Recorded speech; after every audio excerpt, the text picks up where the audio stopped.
Le CAE des Yvelines organise depuis plusieurs années des formations et on s'est rendu compte que de mélanger des publics, d'avoir aussi des publics de CAE était important. On a organisé récemment une formation sur les outils de l'aménagement parce que ce sujet est primordial pour nous, conseillers.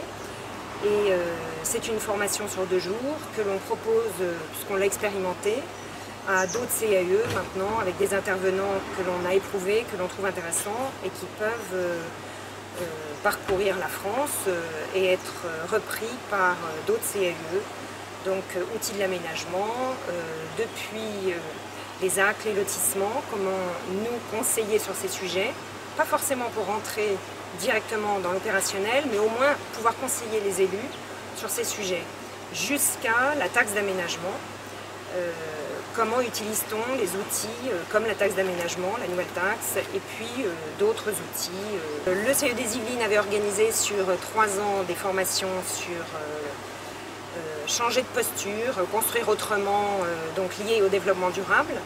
Et on a proposé une suite au bout de 3 ans à l'Union régionale des CAE d'Île-de-France en expliquant comment on avait cherché nos intervenants et surtout comment on avait monté chaque journée avec un point de vue plutôt ouvert sur le monde, c'est-à-dire sociologue, philosophe, puis décliné jusqu'au projet de construction. Donc à chaque fois on a pris une journée sur par exemple la construction durable, donc avec une intervention beaucoup plus théorique, jusqu'à un projet d'aménagement et de construction qui soit vraiment pratique.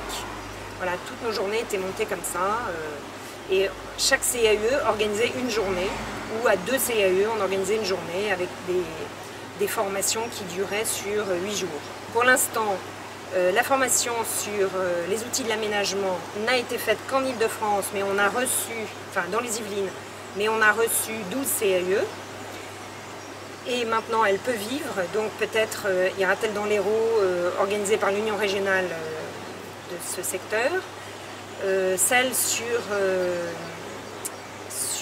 le développement durable, elle est ouverte, elle peut être prise par d'autres maintenant. Elle est proposée. Elle n'a pas été encore éprouvée ailleurs.